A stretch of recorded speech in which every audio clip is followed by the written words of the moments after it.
Ibrani pasal 6 hari Senin tanggal 29 Juni 2026. Ini masih satu perikop dengan Ibrani pasal 5, yaitu judulnya peringatan supaya jangan murtad. Jadi Ibrani pasal 5 ayat 11 sampai 14 itu perikopnya peringatan supaya jangan murtad, disambung dengan Ibrani pasal 6 ayat 1 sampai 8. Mari kita lanjut pembacaan kita hari ini.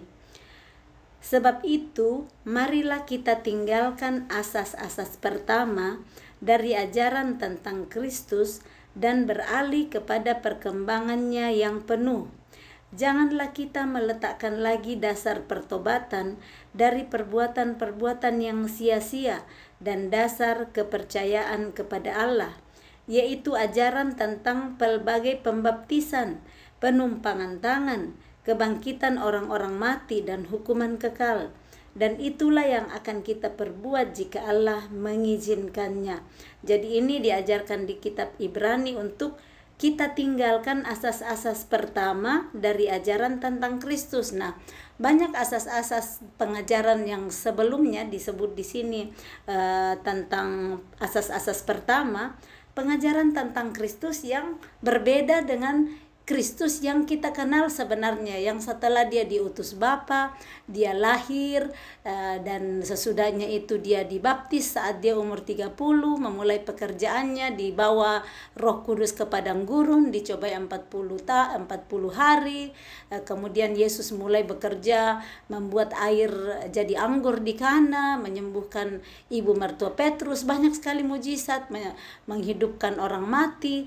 Nah, semua itulah Yesus yang diajarkan asas yang sebenarnya tentang Kristus. Nah, jadi dikatakan tinggalkan asas-asas pertama, asas yang tidak benar, yang salah pengertian tentang Kristus. Dan dikatakan jangan kita meletakkan lagi dasar pertobatan dari perbuatan-perbuatan yang sia-sia. Jadi pertobatan kita dasarnya adalah kita mati bersama dengan Yesus, kita menyerahkan hidup kita yang lama kepada Dia, dan dengan itu kita kuburkan semua yang lalu-lalu dari hidup kita. Semua dosa-dosa kita rela tinggalkan saat kita bilang, saya mau menerima Yesus sebagai Tuhan dan Juru Selamatku. Cara hidupku yang lama, asas-asas pengajaran yang sebelumnya saya hidupi, yang saya praktekkan, tetapi setelah mengenal kebenaran firman Tuhan, setelah menerima Yesus, kalau Roh Kudus ngajarin melalui firman yang kita baca, percayalah itu. Jangan tinggal terus dengan pengajaran-pengajaran yang salah, dari pengertian-pengertian yang salah sebelumnya. Jadi jangan kita meletakkan lagi dasar pertobatan dari perbuatan-perbuatan yang sia-sia. Pertobatan kita tidak dilalui dengan perbuatan-perbuatan, saya mau bayar banyak ini biar saya diampuni Tuhan.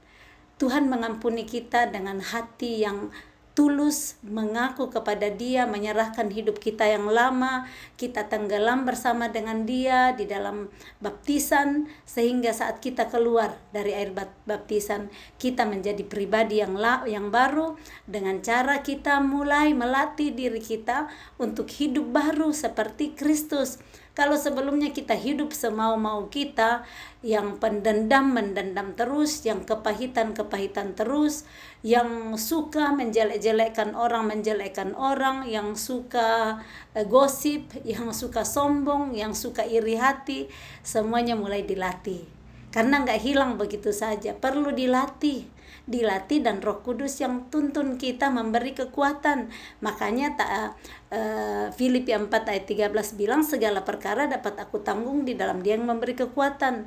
Yang nggak mungkin mengampuni orang yang menyakiti, tetapi kita bisa tanggung, kita bisa ampuni karena Dia yang memberi kekuatan dan memampukan. Jangan andalkan kekuatan kita sendiri. Ayat 2 yaitu ajaran tentang pelbagai pembaptisan, penumpangan tangan, kebangkitan orang-orang mati, dan hukuman kekal. Jadi sudah begitu banyak ajaran-ajaran tentang pembaptisan, tentang penumpangan tangan, kebangkitan orang mati, dan hukuman kekal. Tetapi satu-satunya yang kita kenal adalah yang kita ikuti sebagai pengikut Yesus. Apa yang Yesus lakukan waktu Dia masih hidup di bumi, itulah yang perlu kita ikuti. Ada banyak cara yang dipakai orang dengan kepercayaan masing-masing, dengan pengertian masing-masing. Tapi untuk saya pribadi, setelah saya mengenal kebenaran melalui firman Tuhan, menjadi pengikut Yesus, artinya kalau kita menjadi pengikut, kita ikuti apa yang dilakukan oleh Tuhan Yesus.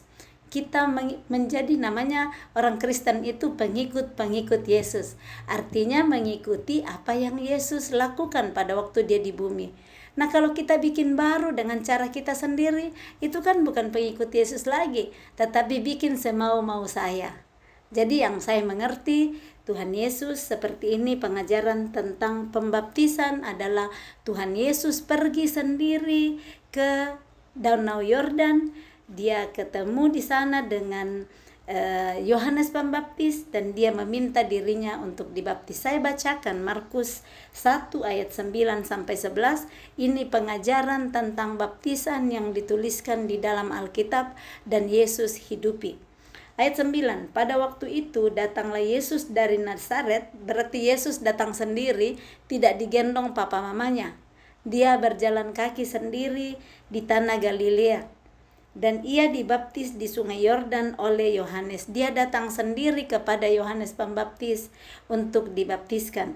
Pada saat ia keluar dari air, jadi dia masuk di dalam air, dia dikuburkan di dalam air. Ini Yesus dibaptis oleh Yohanes. Saat dia keluar, jadi sesudah keluar dari air, baru ia melihat langit terkoyak dan roh seperti burung merpati turun ke atasnya. Jadi saat kita dibaptis, kita menyerahkan diri, ditenggelamkan di dalam air baptisan bersama dengan Yesus. Kita mempercayai Yesus sebagai Tuhan dan Juru Selamat kita. Pada saat itulah Roh Kudusnya itu akan turun ke atas kita.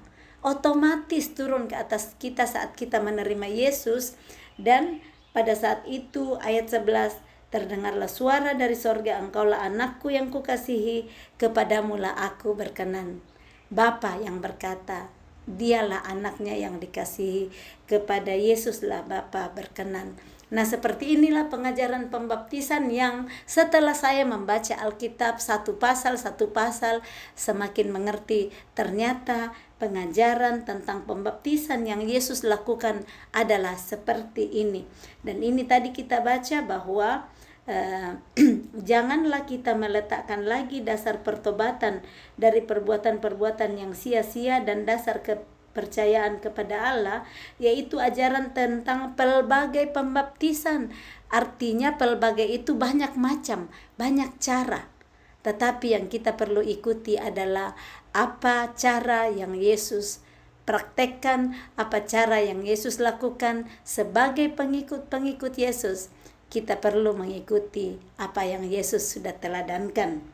Nah, yang berikutnya ayat yang ketiga, dan itulah yang akan kita perbuat jika Allah mengizinkannya. Maksudnya ya kita perbuat semua yang Tuhan Yesus sudah teladankan kalau Tuhan izinkan. Nah, Tuhan akan izinkan saat kita setia, kita rindu melakukan kebenaran firman-Nya.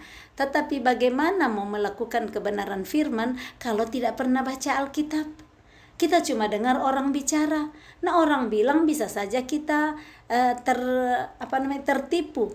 Banyak orang yang mencoba menipu. Mereka pakai nama-nama Yesus banyak ya. Orang iya berdoa juga loh. Berdoa juga, tetapi pasti ada kepekaan untuk tahu bahwa ini orang berdoa tetapi cari untung untuk dirinya sendiri.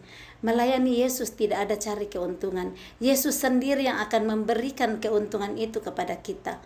Jangan cari untung melayani Yesus, karena keuntungan yang Yesus berikan jauh lebih banyak daripada keuntungan yang kita cari-cari sendiri. Nah, ini dikatakan, dan itulah yang akan kita perbuat jika Allah mengizinkannya. Ayat 4, sebab mereka yang pernah diterangi hatinya, yang pernah mengecap karunia sorgawi, dan yang pernah mendapat bagian dalam Roh Kudus, dan yang mengecap firman yang baik dari Allah, dan karunia-karunia dunia yang akan datang, namun yang murtad lagi, Tidak mungkin dibaharui sekali lagi demikian, hingga mereka bertobat, sebab mereka menyalibkan lagi anak Allah bagi diri mereka dan menghinanya di muka umum. Bagaimana? Sudah bersaksi kemana-mana, Tuhan Yesus baik, Tuhan Yesus baik, Dia lakukan semuanya untuk saya. Tetapi saat situasi dalam hidupnya sakit lagi, atau ada kesesakan datang, lupa semua kebaikan Tuhan, mulai meninggalkan Tuhan. Inilah yang namanya menyalibkan lagi anak Allah. Kita yang mengakui, kita yang berkata-kata ke banyak orang tentang kebaikan Tuhan, bersaksi banyak hal, tetapi saat ada goncangan lagi yang datang, mulailah goyah dan tidak mempercayai lagi Tuhan Yesus. Jadi teruslah untuk mempercayai Dia dalam segala keadaan apapun. Percaya saja. Yang saya bagi kemarin tentang Ibu Pendeta di Gereja Jemaat Elim Rantepao, saya ikut ibadah jam 9, bagus sekali yang saya bersyukur sekali mendengar kebenaran-kebenaran firman yang dibagikan oleh Ibu Pendeta Miyoko di Gereja Elim itu tentang respon terhadap panggilan Tuhan. Bagaimana kita meresponi panggilan Tuhan seperti Abraham. Kita membaca tentang Abraham, di mana Abraham dipanggil untuk mempersembahkan Ishak, anaknya yang lama sekali dia tunggu, anak perjanjian. Sudah dapat, malah Tuhan bilang persembahkan untuk aku. Nah, apa yang dilakukan oleh Abraham? Pagi-pagi benar dia ajak anaknya dan bujangnya untuk pergi berjalan yang 3 hari perjalanan jauhnya ke tempat yang Tuhan minta, ke Gunung Moria. Dan ternyata Tuhan berkata, aku sudah tahu hatimu. Tuhan gak jahat seperti yang kita pikir. Kok Tuhan jahat banget ya? Saya sudah menunggu 25 tahun baru dikasih anak, kok malah diminta Tuhan kembali. Di situ kita lihat bahwa Tuhan gak jahat seperti itu. Tuhan hanya mau menguji hatinya Abraham. Benarkah dia cinta kepada Tuhan atau dia lebih mencintai anaknya? Dan saat Tuhan melihat hati Abraham, dia ikat anaknya, dia tinggal menusukkan pisau belatinya. Tuhan bilang, stop, aku sudah tahu hatimu. Lihat di dalam semak belukar, ada domba yang sudah tersedia menggantikan Ishak. Ishak dalam hidup kita hari ini apa? Uang kita, harta kita, harga diri kita, jabatan kita, beranikah kita melepaskannya kalau Tuhan minta. Jadi jangan lepas kalau bukan Tuhan minta. Tuhan minta itu namanya barang siapa yang rela menyerahkan nyawanya karena aku, ini yang paling penting. Berani nyerahkan uangnya, berani nyerahkan harga dirinya, berani nyerahkan gengsinya semua karena Tuhan yang suruh. Dan ini yang Abraham lakukan. Dan Tuhan menyediakan pengganti Ishak. Bahkan sejak itu Tuhan bilang, aku akan memberkati engkau berlimpah-limpah. Jadi Tuhan rindu ketaatan tanpa menghitung-hitung. Yang saya dengar kemarin itu di gereja ada 4 poin, tapi poin kedua yang mengatakan taat sekalipun tidak mengerti. Pasti Abraham gak ngerti banget ya waktu Tuhan bilang, hey Abraham, siapkan itu anakmu, kau pergi persembahkan kepadaku. Pasti gak ngerti Abraham. Tuhan, 25 tahun saya tunggu sampai engkau berikan saya Ishak, kok kamu minta lagi? Tapi kita lihat teladan Abraham, dia tidak cincong sama Tuhan, dia gak banyak cincong berdebat sama Tuhan, dia cuma taat saja. Ketaatan seperti Yesus diikuti oleh Abraham. Ketaatan Yesus itu rela disalibkan. Dan hari ini maukah kita juga berani taat seperti Yesus, seperti Abraham, untuk permintaan-permintaan Tuhan yang tidak masuk akal kepada kita. Kita sudah tahu Tuhan tidak jahat. Dia hanya mau menguji apakah kita punya hati yang murni kepada Dia, mengasihi Dia. Yang berikut ayat 7, sebab tanah yang menghisap air hujan yang sering turun ke atasnya dan yang menghasilkan tumbuh-tumbuhan yang berguna bagi mereka yang mengerjakannya, menerima berkat dari Allah Tetapi jikalau tanah itu menghasilkan semak duri dan rumput duri, tidaklah ia berguna dan sudah dekat pada kutuk yang berakhir dengan pembakaran. Jadi tanah itu pun yang menghisap air hujan yang sering turun ke atasnya, tanah itu menghasilkan tumbuh-tumbuhan yang berguna bagi mereka yang mengerjakannya, bagi petani yang mengerjakannya, dan tanah itu menerima berkat dari Allah. Tetapi jikalau tanah itu menghasilkan semak duri, tidaklah ia berguna dan sudah dekat pada kutuk yang berakhir pada pembakaran. Ini ilustrasi. Kurang lebih seperti pohon ara. Saat Yesus mencari buah, sudah lihat banyak daun. Dari jauh terdengar, wih katanya ini banyak sekali melakukan kegiatan rohani semua. Dekat-dekat dilihat, suka ngomel-ngomel di dalam rumah, suka marahin istrinya, suka marahin suaminya, nggak tunduk suaminya, tapi di luar manis sekali, di luar wow itu pelayanannya luar biasa, tetapi check and recheck di dalam rumah, dia tidak menghidupi firman, dia hanya menghidupi firman di luar rumah. Nah mari kita menghidupi firman dimanapun kita berada. Disinilah saat kita menghidupi firman dimanapun kita berada, seperti tanah yang ke atasnya ada air yang turun, akan menghasilkan tumbuh-tumbuhan yang berguna, tidak menghasilkan duri dan semak duri dan rumput duri.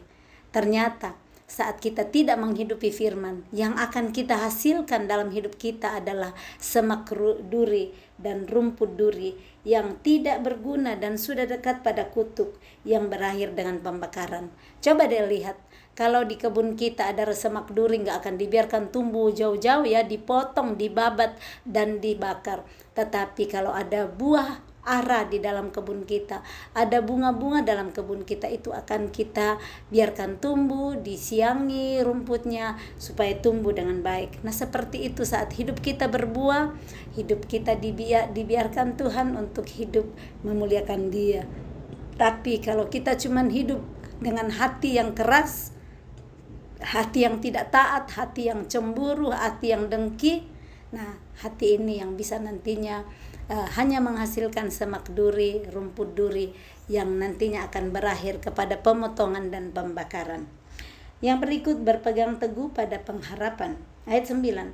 Tetapi hai saudara-saudaraku yang kekasih, sekalipun kami berkata demikian tentang kamu, kami yakin bahwa kamu memiliki sesuatu yang lebih baik yang mengandung keselamatan. Sebab Allah bukan tidak adil sehingga Ia lupa akan pekerjaanmu dan kasihmu yang kamu tunjukkan terhadap namanya oleh pelayanan kamu kepada orang-orang kudus yang masih kamu lakukan sampai sekarang. Tetapi kami ingin supaya kamu masing-masing menunjukkan kesungguhan yang sama untuk menjadikan pengharapanmu suatu milik yang pasti sampai pada akhirnya.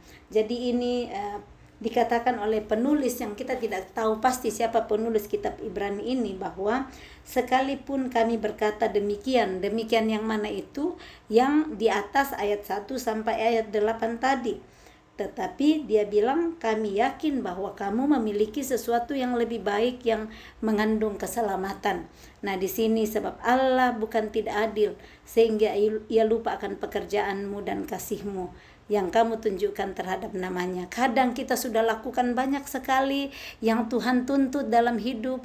Tuhan bilang ikuti perintah-perintahku, sudah diikuti semua, tapi kok sepertinya Tuhan tidak adil. Dia lebih baik sama orang-orang yang malah tidak dengar-dengaran firman, malah tidak pernah ikut-ikutan membaca firman, tidak baca firman tiap hari, tidak ke gereja. Tetapi kok mereka sepertinya punya berlimpah-limpah, tidak pernah sakit, pekerjaan lancar-lancar.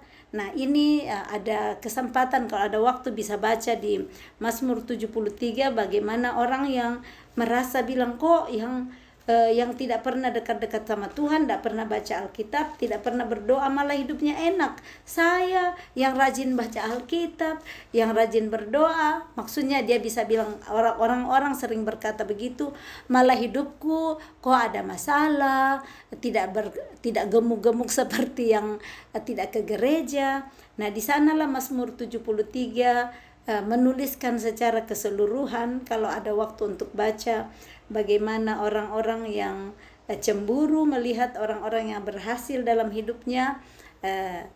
Nanti buka sendiri di sana, baca dan minta Roh Kudus beri pengertian bagaimana akhir hidup orang-orang yang kelihatannya gemuk-gemuk di bumi, berhasil, tetapi kesudahannya bagaimana. Saya nggak jelaskan dulu di sini, silahkan baca sendiri di Mazmur 73 ayat 1 sampai ayat yang ke-28. Kita lanjut ayat 10. Sebab Allah bukan tidak adil, sudah tadi ya. Ayat yang ke-11, tetapi kami ingin supaya kamu masing-masing menunjukkan kesungguhan yang sama untuk menjadikan pengharapanmu suatu milik yang pasti sampai pada akhirnya. Jadi pengharapan itu kita perlu pegang. Kalau kita mungkin sakit sudah 5 tahun dan sudah berobat, mencoba berobat ke sana kemari, tapi kok sepertinya belum sembuh, tetap jaga pengharapan, tetap simpan pengharapan kepada Tuhan. Dikatakan supaya kamu masing-masing menunjukkan pengharapanmu suatu milik yang pasti. Artinya sekalipun sudah 5 tahun berharap, hari ini kok belum jadi yang saya harapkan. Sudah 5 tahun berdoa, kok belum seperti yang saya doakan. Tetaplah setia. Kalau ingat Abraham tadi ya, Abraham itu 25 tahun dapat janji Tuhan sebelum dia menerima kenyataannya. 25 tahun diberi janji dan dia mendapatkan Ishak hanya 25 tahun kemudian. Nah, kalau kita nyerah dengan janji-janji Tuhan karena sudah lama, sudah 3 tahun, sudah 4 tahun, sudah 5 tahun, coba lihat Abraham 25 tahun sebelum dia menerima janji Tuhan dalam hidupnya. Jangan cepat menyerah, percaya kalau Tuhan yang janji dia berikan, dan dia berikan tepat waktu, bukan seperti waktu kita. Ayat 12, agar kamu jangan menjadi lamban tetapi menjadi penurut-penurut mereka yang oleh iman dan kesabaran mendapat bagian dalam apa yang dijanjikan Allah. Ternyata bagaimana untuk mendapat bagian dalam apa yang dijanjikan Allah? Poinnya ada di sini di ayat 12, bahwa agar tidak menjadi lamban, artinya semangat terus. Jangan lamban, jangan yang lamban ya, seperti keong jalannya, bergerak aktif, semangat. Di sini menjadi penurut-penurut mereka, artinya orang-orang yang sudah merasakan dan menggenapi, Tuhan genapi janjinya dalam hidup mereka. Karena apa? Karena iman dan karena kesabaran. Jadi iman, kita percaya lebih dulu. Kalau masih sakit sudah 4 tahun berdoa belum sembuh, iman dulu andalkan. Iman adalah dasar dari segala sesuatu yang kita harapkan dan bukti dari segala sesuatu yang belum kita lihat. Saat ada iman, ada kesabaran. Kesabaran menunggu janji Tuhan. Nah, itu Abraham, kalau dihitung-hitung 25 tahunnya Abraham, setiap hari dia bilang, Tuhan, kapan ya aku dapat anak? Tuhan, sudah janji aku mau mempunyai keturunan seperti bintang di langit dan pasir di pantai. Tapi ini Tuhan, sudah 1 tahun, 1,5 tahun, 2 tahun, 3 tahun, 5 tahun, 10 tahun, belum juga. Sampai 25 tahun baru Tuhan berikan. Pernahkah ada yang seperti itu? Pasti ada. Saya mengalami, ada yang saya tunggu janji-janji Tuhan, tetapi ternyata perlu melewati tahun-tahun. Untuk apa? Ada proses di sana. Tuhan ngajak untuk sabar. Tuhan ngajak untuk percaya total kepada Dia. Sekalipun sudah bertahun-tahun janjinya belum kita temukan. Tetaplah berharap di dalam iman dan kesabaran.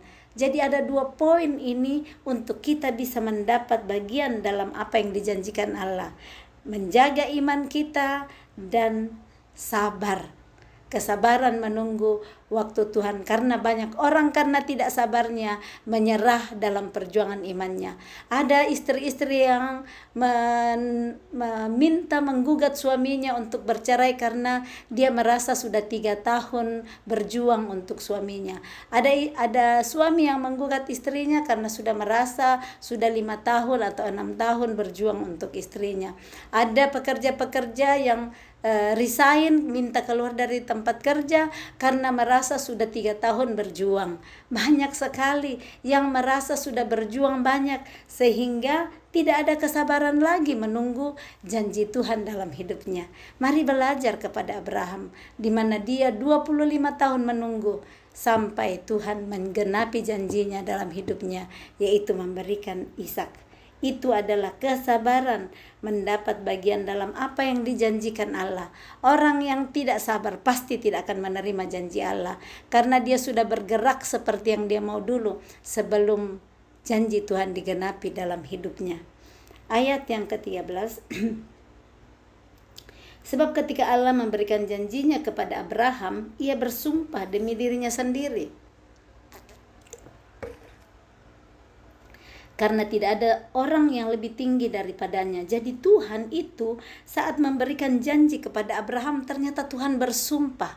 Bersumpahnya kemana? Demi dirinya sendiri. Nah, ini Tuhan kita sudah dapati. Tuhan juga bersumpah di pembacaan sebelumnya. Saya lupa di mana ya. Yang dikatakan Tuhan bersumpah di situ, maaf saya cari-cari sedikit, membangkitkan amarah Tuhan, di mana yang saya ingat itu di Ibrani sebelumnya pasal 3 atau pasal 2 ya. Bagaimana karena orang Israel itu sangat menjengkelkan, suka sungut-sungut, sampai membangkitkan amarah Tuhan. Jadi Tuhan bersumpah mereka tidak akan masuk ke tanah perjanjian. Jadi bagaimana supaya kita bisa menerima janji Tuhan dalam hidup kita? Kita tetap sabar menunggu waktu Tuhan. Waktu Tuhan, waktu yang terbaik. Ada lagu ya, waktu Tuhan pasti yang terbaik, walau kadang tak mudah dimengerti.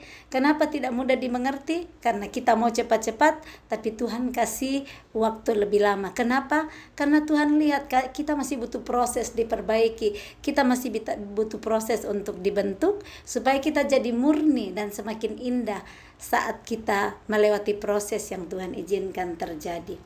Yang berikutnya, ayat yang ke-16, sebab manusia bersumpah demi orang yang lebih tinggi dan sumpah itu menjadi suatu pengokohan baginya yang mengakhiri segala bantahan. Karena itu untuk lebih meyakinkan mereka yang berhak menerima janji itu akan kepastian putusannya, Allah telah mengikat dirinya dengan sumpah, supaya oleh dua kenyataan yang tidak berubah-ubah tentang mana Allah tidak mungkin berdusta, kita yang mencari perlindungan beroleh dorongan yang kuat untuk menjangkau pengharapan yang terletak di depan kita. Pengharapan itu adalah sau yang kuat dan aman bagi jiwa kita yang telah dilabuhkan sampai ke belakang tabir, di mana Yesus telah masuk sebagai perintis bagi kita ketika ia menurut peraturan Melkisedek menjadi imam besar sampai selama-lamanya. Amin. Nah, di sini dikatakan bahwa pengharapan itu seperti sau yang kuat dan aman bagi kita. Nah, sau itu dipakai seperti sau yang kuat ya di laut, dan sau ini kalau tidak salah kurang lebih seperti jangkar ya, yang kalau kapal itu sandar itu perlu diikat supaya nggak pergi kemana-mana. Nah, kapal itu kalau nggak diikat, nggak ada sauh di situ jangkar, kalau ada angin datang dia akan jalan sendiri ke tengah-tengah lautan. Kalau yang pemiliknya bangun sudah tidak ada kalau tidak diikat. Nah, seperti itu pengharapan kita saat kita ikatkan kepada Yesus, kita percaya kepada Yesus, kapal kita nggak akan kemana-mana. Karena kapal kita sudah diikat dengan percaya penuh kepada Yesus. Dia yang sanggup untuk menolong kita. Kalau ada masalah keluarga, dia sanggup tolong di sana. Dan dia bentuk kita menjadi semakin indah melalui ujian-ujian kehidupan di dalam rumah tangga, di dalam pekerjaan, di dalam pelayanan. Semua itu dipakai Tuhan untuk menguatkan kita sehingga perikop berpegang teguh dalam pengharapan ini adalah seperti dikatakan, pengharapan itu adalah sau yang kuat dan aman bagi kita. kuat dan aman, karena perahu kita tidak akan pergi terombang-ambing di tengah lautan kalau kita terus mengikatkannya kepada Tuhan Yesus. Mengikatkan artinya menyerahkan hidup kita kepada Tuhan, percaya kepadanya, Dia yang bertindak. Bukan kita mau ikatkan perahu kita sama Tuhan Yesus, baru kita bikin seenak kita saja. Tuhan Yesus mau supaya kita melakukan perintah-perintahnya, supaya janjinya Yohanes 10 ayat 10, aku datang supaya kamu memiliki hidup dalam kelimpahan akan kita terima. Amin. Salam kasih, Tuhan Yesus memberkati. Shalom.